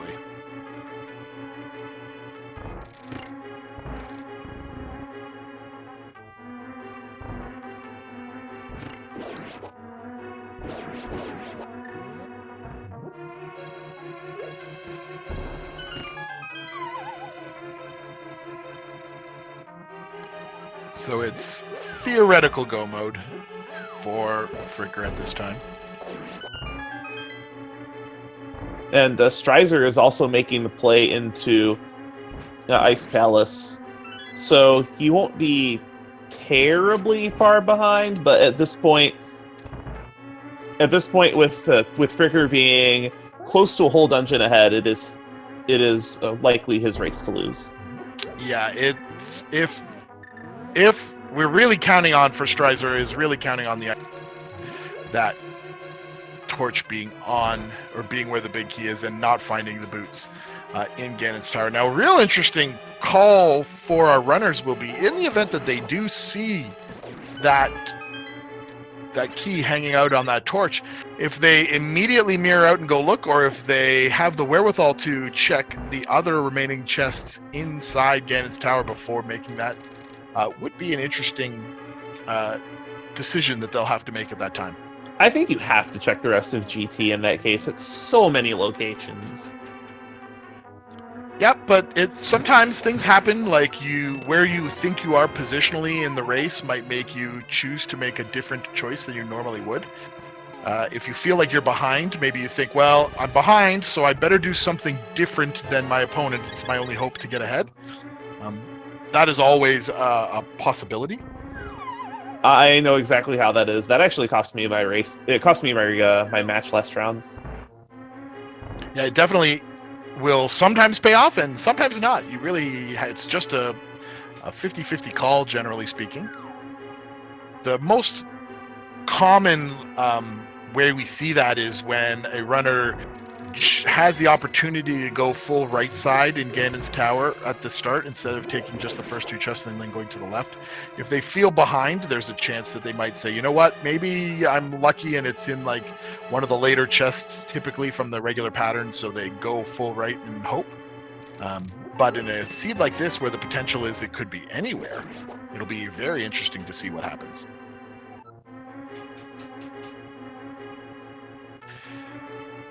However, with the death of Vitreous, that brings about the everyone's favorite game, and that game is the guessing game of where the Ganon's Tower Big Key is going to be. So, if you are a member of the speedrunning community or speed gaming community of Twitch channels, that is, that you have subscribed to at least one of them, or at some point you have donated 250 bits, you can enter your number between 1 and 22 right now in the chat, and we will then count down where the GT Big Key is located once Fricker enters the dungeon. If you win by successfully guessing the correct answer, your name will forever be emblazoned upon a leaderboard for all to wonder over. 9. Always number 9. You're going for 9. I want it to be 3. I'm sorry. I kind of hope that this seed continues. So I'm going to give them the torch and call number 3. And Strizer has found the red cane in Ice Palace as well, so that is go mode for him as well.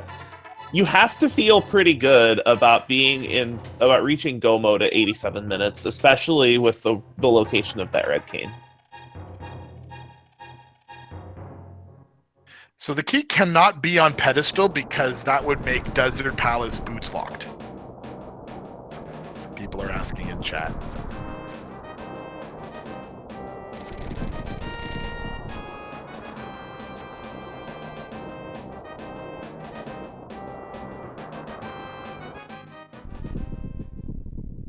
So for a clarification, if we see the big key on torch number 3, then that is on the torch, and it is the 3rd item seen, then it is the 3rd item. It doesn't matter if he can or cannot obtain it. That's how that kind of works out. So there's your rules clarification.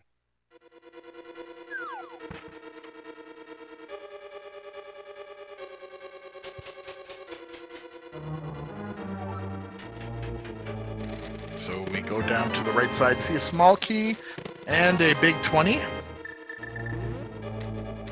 And Fricker is going to actually go ahead and check the right side first.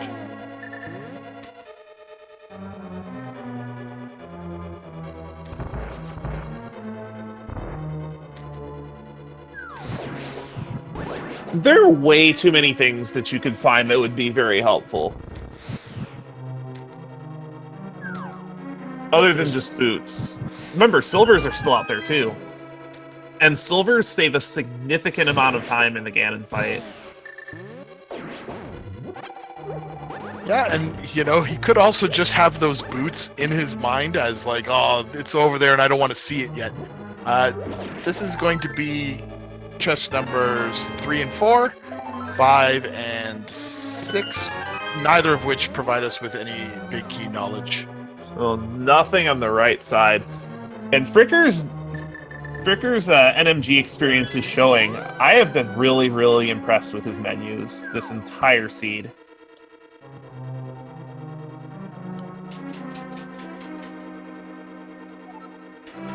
So there's just a small key on the torch, so he now knows that he's in full-on go mode. No more fear of that. So that would have been chest number 7 in this case. In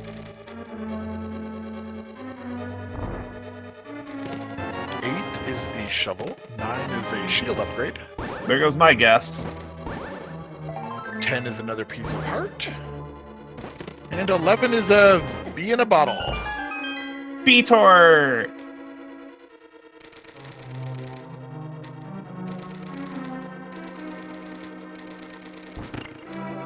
Now, another thing that might cause a little bit of damage is Fricker's muscle memory for having boots in Ganon's Tower, and there's the big key.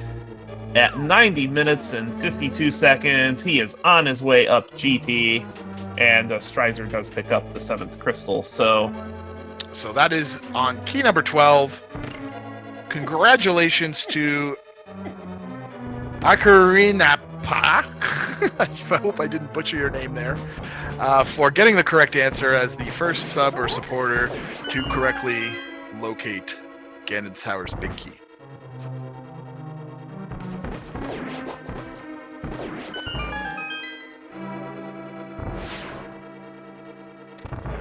So at about an hour and a half, to be on your ascent of Ganon's Tower is really nice, especially considering this seed had a medium amount of trolliness.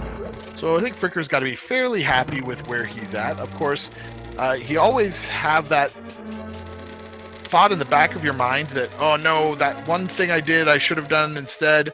I'm sure my opponent did the right thing and I did the wrong thing at that indication. So it's whether or not he feels ahead at this point is really going to be what weighs heavily on his mind.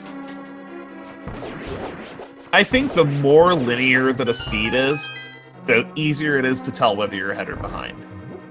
But it's still never easy. And Strizer is a very respectable runner as well. He's shown his talent, and the very name of the person you're playing against can impact how you route. Because if you feel you're a big underdog in a match and you feel there's no way you're going to beat your opponent in a straight competition, sometimes you have to make some really big plays. Because if you play like you normally would against a person that there's a big skill gap, there's no way you're beating them, so you need to do something different to win.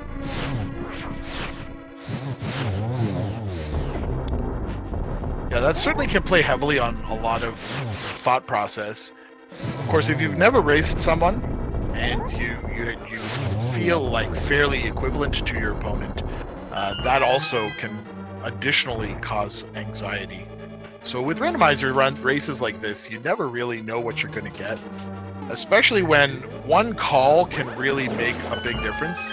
It's quite possible that Fricker feels his opponent went into every dungeon and tried to did a blind ped pull, or vice versa. Maybe Strizer thinks that that's what happened. We'll have to wait and see, and when we have a chat with him after the race.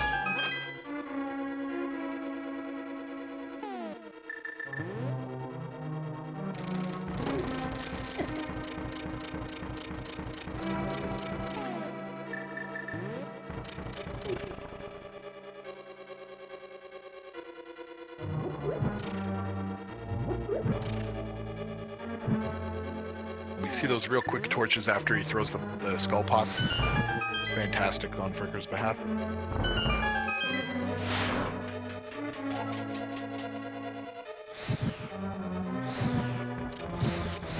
And another big point brought up in our chat is that given that Fricker is an NMG runner, this is his ideal comfort zone with Ganon, Tempered Silverless, which is exactly what you would do in the vanilla speedrun.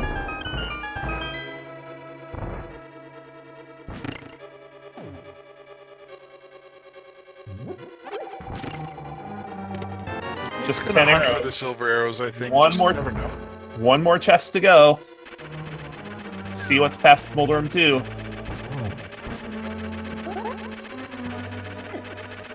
Oh, he's getting chased all over by Trollbone.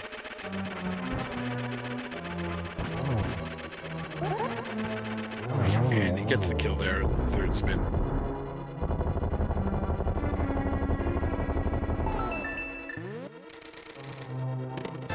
Just a big 20. So we have now confirmed a Tempered Silverless, which is, again, this is right in Fricker's wheelhouse.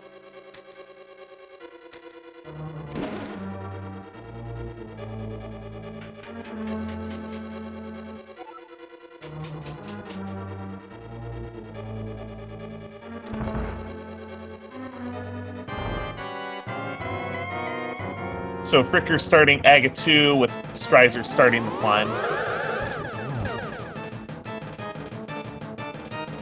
Which at this point I would say is about a 4 to 5 minute difference. Yeah, unless we see a tremendous setback like a fall on Ganon.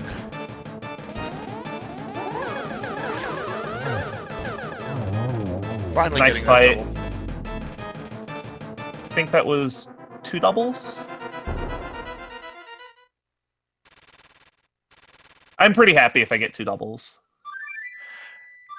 Yeah, I'm pretty happy if I have a 4 or 5 cycle. 3 cycles are obviously possible, but very rare for me. 2 triples would be amazing, but I've never seen it done. The best I've done is a triple double. So it'll be curious to see where we find the where he says the silver arrows are. I would suggest that they're probably they could be in Turtle Rock if it says it's in the Dark World. Masterful use of the Trident hitbox to be able to get multiple spins on Ganon there.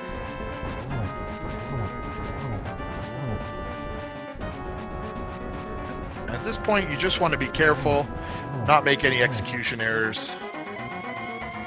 I'm going to make use of the hookshot iframes to guarantee the invincibility. Oh no! What a travesty! Yikes. Just unfortunately gets stuck in the vibrations from Ganon landing and knocked back down. Didn't Fricker still have a blue pot? I believe he does have a potion, yes. Just didn't really get an opportunity to use it. The vibrations kind of pause you. I wouldn't be surprised if that was semi-intentional as well, just to get hearts back, because he was only on 2 hearts going into the fight. I would have definitely considered just straight up taking an intentional, just an intentional death there to get hearts back. I believe he has the blue potion, so that would probably be what he would have wanted to have done. I can't imagine that he's going to choose to die in a race where he doesn't really know where he is positionally. He's still going to be significantly ahead here, so it didn't hurt him too badly. But Strizer, unfortunately, missing the 1 cycle Wizrobe 2 room on 5F. That room is very hard to learn. Fricker tried to get the initial spin hit, was just a tad too early. That's another sign of a good NMG runner, is that they make every single spiral count. That's the 2nd time he's frozen Ganon, which means that those hits don't count.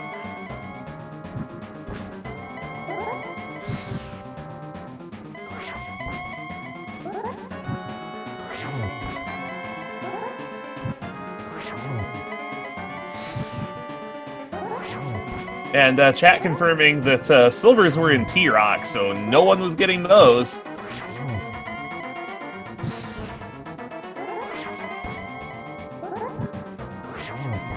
Yep, Fricker having excellent torch management here, and still managing to get a ton of hits off in quick succession.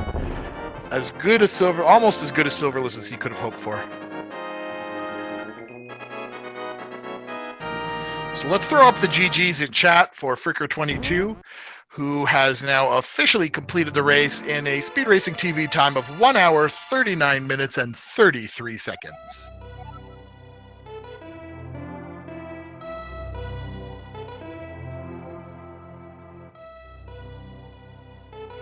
And Strizer's already rating in the chat room for us, so we're going to pull him on up and have a little conversation with our winner.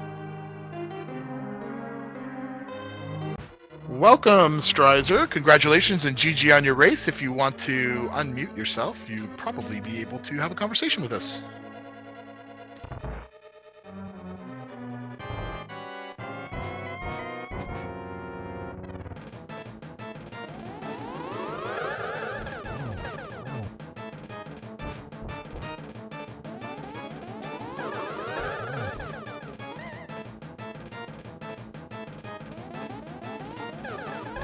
Meanwhile... Oh, that's Strizer in the channel. My bad.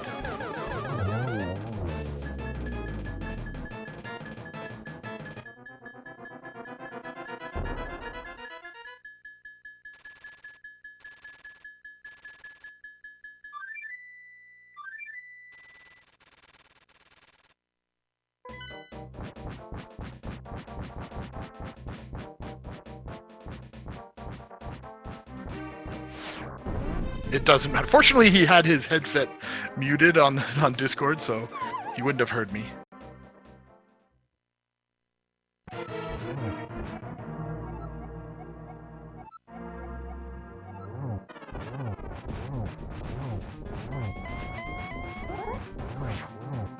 And even Silverless with Butter Sword, this should make the Ganon fight pretty easy.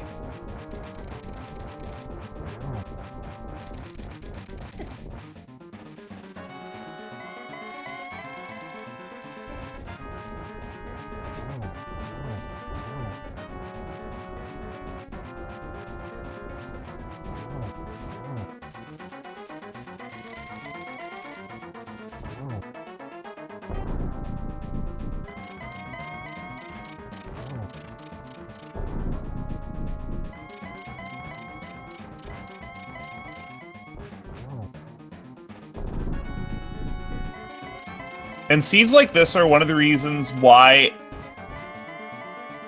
at this point, with the tournament growing the way it is, you almost have to be comfortable with doing Silverless Ganon of some form. Maybe not Master Sword Silverless, but some sort of Silverless Ganon.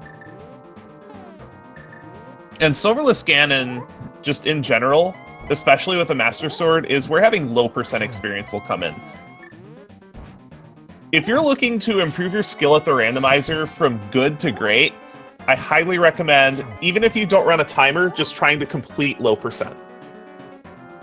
Completing low percent will put you in situations that you may not be comfortable with, but it will increase your comfort level of doing dungeons earlier or under-equipped in the randomizer.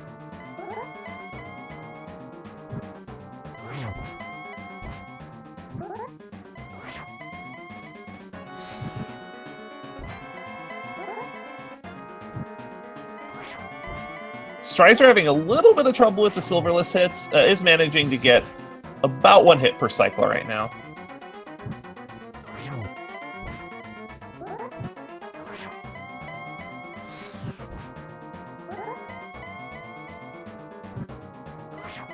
And having Butter Sword versus Tempered does not actually make this phase any faster, because the way the sword damage works is whenever you do a spin attack, it just increases the damage value of your sword swing to whatever the next sword would be, because there is nothing above Butter Sword.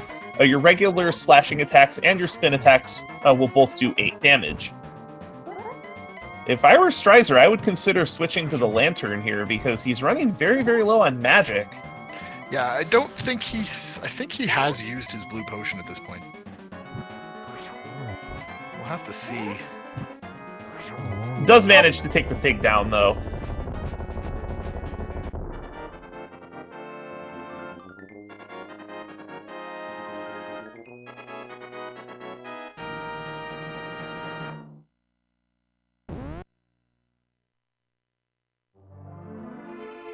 And it does look like we do have Strizer finishing approximately 5 minutes behind. So we'll see if Strizer wants to have some words about this.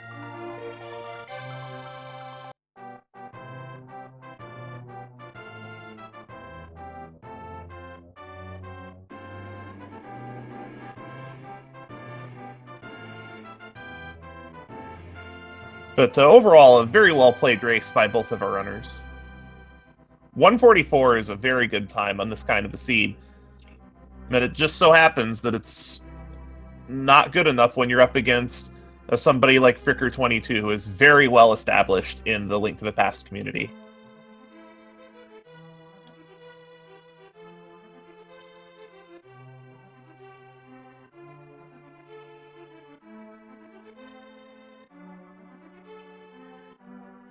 And it does look like we will have Fricker22 in the booth momentarily.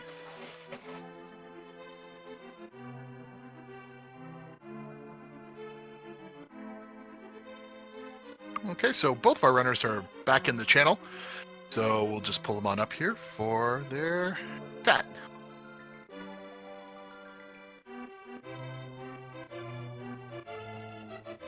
And we do have both of our runners in the booth. GG's to both of you. Very well played. Yeah, GG, Strizer. Thanks, you too. So talk us through what you feel you did right and wrong in that seed, Fricker. Congratulations on your win. That will put you to 3-1. Ah, thank you. The seed started to be generous early on, and then as usual for Randomizer, you kind of get stuck on a few items that you're looking for, but no boots for my third tournament seed is fantastic, and I didn't mean to grab Ice Rod till it was too late, so that happened. Oh yes, we never pointed out until the very end that this was walking percent. Yeah, fun stuff.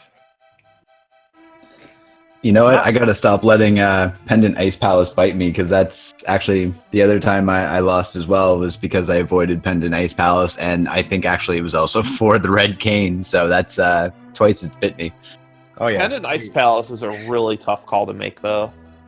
I didn't have too many locations left until I finally went to Ice, which was considerably late in the seed. I think both... I'm sorry, go ahead. I was going to say, I think the only chance I thought I had once I found in there was if he maybe went really early and somehow dipped into T-Rock when I didn't. But once I found it there, I was like, uh-oh. Yeah, I felt the same way, funny enough. So I just have a question for you, Fricker. You went full on right side when you entered Ganon's Tower. Were you feeling like, is that your normal routing, or did you think you were making just a gut check judgment call, or what was your Well, that is my normal routing, but I guess I was trying to put off looking at Torch as long as I could. Yeah, that's what I was like, please don't be on there. Please don't be on there. We were wondering if Boots were going to troll you heavily. Well, I didn't want to. I had one item left in Ice Palace, and I went to the chest that was only like a room away from me after I got my Go Mode item. And I'm like, well, if this is Boots, and then it wasn't, and I'm like, well, should I stay? I got one item left. I'm like, let's just do it. So yeah, I was a little nervous about Boots, but yeah. Well, anyone would be in that kind of situation when just any sort of bootless situation comes up and you go into Ganon's Tower. You never know when that big key is going to be on there. But I think overall, you routed really well. You played well. I was really impressed with your menuing as well. Interesting. That's like my worst thing ever. It was an awkward menu. It was an awkward menu for a long time. There were a couple of significant gaps with the lack of the canes and the mushroom and powder, just kind of in a weird kind of diagonal. Right. I felt it was very streamlined. Like the whole seed was like there wasn't that many options available. Not until the very end, anyway. No. Yeah, there was really only one part where there was a divergence between the two of you. You were pretty much following each other one after another. It wasn't really until you were searching for the cane that you started to kind of take a couple of different checks from one another. We had people going up to the north route to look at Graveyard Ledge and heading across to Catfish. There was, I think one of you chose to do the south section with Jeremiah at a slightly different time. Okay. But one of the big differences in the early game that really made a significant had a significant impact was, Fricker, your decision to head down to Hype Cave immediately, as soon as it was immediately available, which netted you the flute. Yeah, that was fantastic. Yeah, that was a nice find for you. Strizer basically ended up having flute about 20 minutes later. Okay. Which, you can't. There's nothing to learn from that, I don't think. It's just kind of that happened. I normally never used to do that, but once I get Dark World access, it just seems to be a good idea to hit Hype Cave right away and then do kind of the south portion of that, and then I guess go back to Kakariko Village and do the rest of it. But that's not the first time that I've seen like 5-10 minutes of Dark World access right to Hype Cave and the flute was in there. That's like the second or third time that I've seen that, so that's interesting. There's definitely a merit to doing the Hype Cave check as soon as possible, not just because of chest volume, but because when you're going around the horn after doing Outcasts and Skullwoods, it's a long walk to Hype Cave from Old Stumpy, and that can definitely save time in routing. For sure. Did it make any difference? Because I know I got a few good items when I sequence broke, Armos and Old Man. Oh, I did the sequence break on Armos too, actually. Perfect. Okay. Yeah, but the Old Man, again, you were slightly ahead of that check as well, which gave you the mirror. Unfortunately, because that really only opened up East Death Mountain for you, and East Death Mountain was very dry. Right. Didn't end up making too much. It puts you like in an advantageous position easily for that period. But then, of course, you went into Tower of Hera and were fire locked. Right. When Strizer got there, he had already he already had the lantern, so okay. Probably all equals out in the end. But it certainly did have a nice impact early on for you. Yeah, I double dipped 3 dungeons, I believe. Skullwoods, Mire, and Hera. Yes, and you were the only one to take a peek at Desert Palace as well. Yeah, I took a peek at everything. I'm used to having my go mode item be in the last location, so I guess I'm used to it. Late world dungeons are generally fast too. Yeah. I thought I had taken a peek in there and it was locked because wasn't small key on the torch? Big key was on torch. The big key was on the torch. Big key was on the torch. Okay. Yeah, you ended up looking much later on.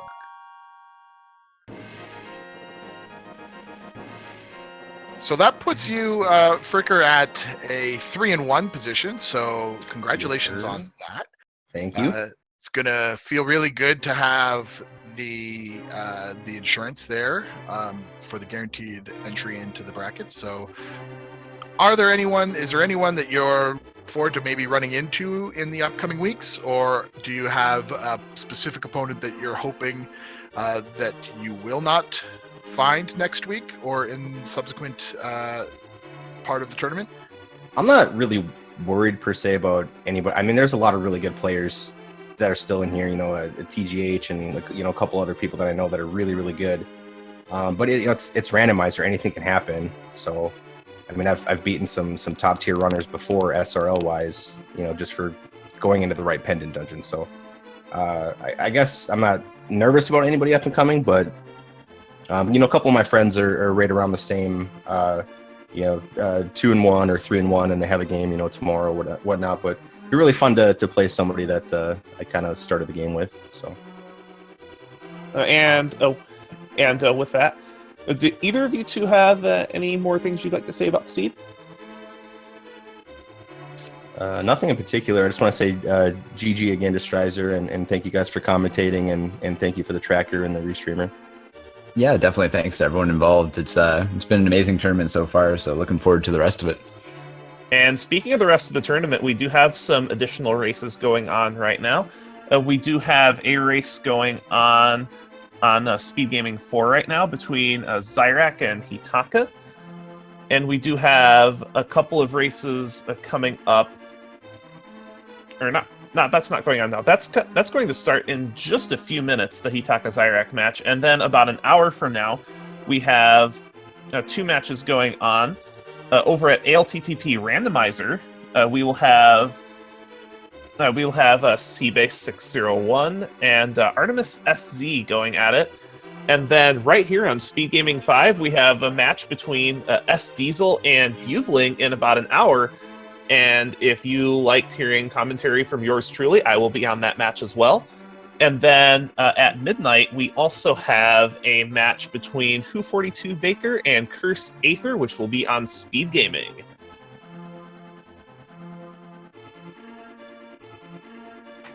Indeed, and so with just on behalf of myself, Crozone80, and the other people who volunteered to put this tournament on, just thanks to all the viewers for watching. Please remember to throw a follow at both Fricker22 and Strizer86 for putting on such a great show for us this evening. And please do not neglect our fantastic tracker today.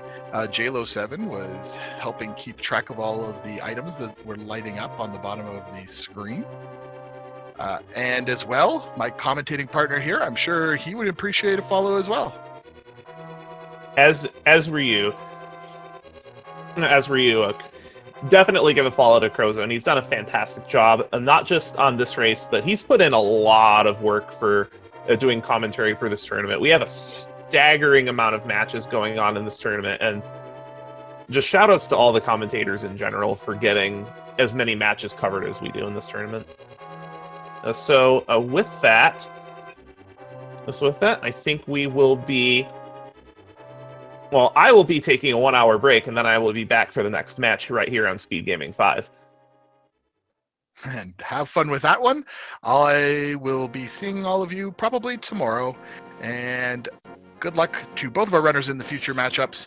GG, and thanks for watching, everyone. We couldn't put on a show like this if we didn't have such a huge amount of viewers that really make something like this a lot of fun to participate in. So thanks to all of you. Have a good night, and we hope to see you soon.